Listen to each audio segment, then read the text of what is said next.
Bonjour, je vais essayer de ne pas être trop bruyant parce que j'ai 10 minutes, tellement de choses à vous dire que je ne vais pas y arriver. Je voulais d'abord vous remercier de votre invitation et vous dire que je suis très très honoré d'être dans cette université, qui est une grande université africaine, démocratique, avec tout ce que cela suppose comme pauvreté et comme problème d'organisation. Je sais que les étudiants sont en permanence en lutte pour avoir les véritables moyens d'étudier et je suis solidaire de ces luttes. Il y a ici dans cette université des gens qui accèdent pour la première fois, c'est-à-dire que leur famille, leurs parents n'ont pas fait l'université, souvent ils viennent de la campagne. Ils ont donc une responsabilité particulière qui est, en s'appropriant le savoir, de retourner ensuite l'apporter aux autres, non pas pour les dominer, mais pour contribuer à les libérer et à améliorer le fonctionnement social et à corriger et à lutter contre l'injustice sociale.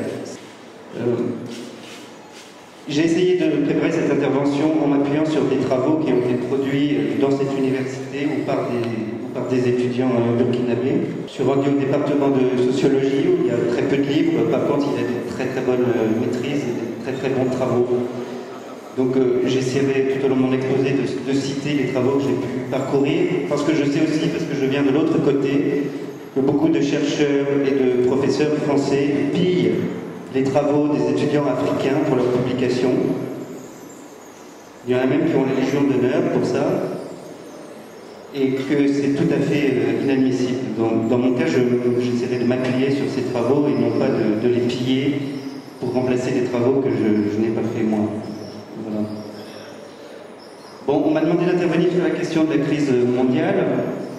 En venant dans l'avion, comme je disais l'autre jour à Bamako, j'ai lu le Wall Street Journal, qui n'est pas un journal particulièrement gauchiste, qui nous explique que les banques renouent avec les profits et qu'elles pourront distribuer à leurs salariés et traders 140 milliards de dollars cette année, sous forme de salaires et d'avantages divers. En gros, pour les milieux des affaires et les milieux banquiers, la crise est terminée. Le seul bémol, c'est qu'ils n'osent pas trop le dire, c'est encore dans ce journal, de peur des réactions populaires. Tout est dit finalement. La crise, c'est une crise qui a frappé, qui a fait énormément de bruit parce qu'elle a frappé pour une fois les milieux d'affaires et elle a frappé les riches. Et quand les riches sont en crise, ils ont les moyens de se faire entendre. C'est la différence avec les pauvres, qui eux sont en crise tout le temps, mais n'ont pas les moyens de se faire entendre. Il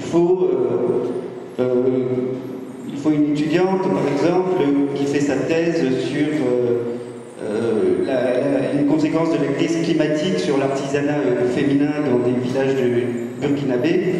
C'est un travail très intéressant, mais il est évident que ça n'ira pas au G20, les problèmes de ces femmes qui font de la poterie. Or, c'est une crise comme une autre. Il est intéressant de se pencher sur le passé, effectivement, comme tu l'as fait, pour essayer de comprendre quel est le point de vue donc, des riches sur les crises. J'ai trouvé au marché aux puces de Bruxelles un bulletin de la Chambre de commerce belge d'Istanbul qui date de 1932.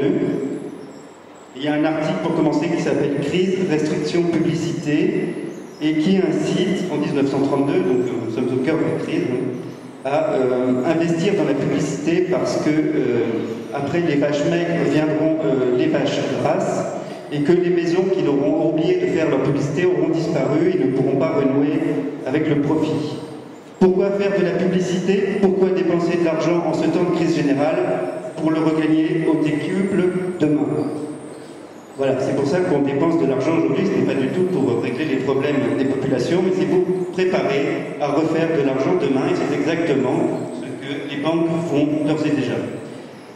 Elles peuvent le faire parce que les riches banquiers ont mis un pistolet sur la tempe des chefs de gouvernement et les ont obligés à signer un chèque en blanc au milieu bancaire. Évidemment, un chèque en blanc qui est cautionné par l'impôt, c'est-à-dire la pressurisation des populations. Ça veut dire encore des réductions sur l'éducation, encore des réductions de toutes sortes, et certainement aucune aide ne viendra pour régler le problème des potières du Burkina Faso avec cet argent. À côté de cet argent, la crise alimentaire mondiale est une goutte d'eau en termes de coûts pour nourrir les populations. Donc, on voit encore que la crise alimentaire n'est pas une crise parce que ce n'est pas une crise qui touche les riches qui ont à manger. Par contre, la crise financière les touche.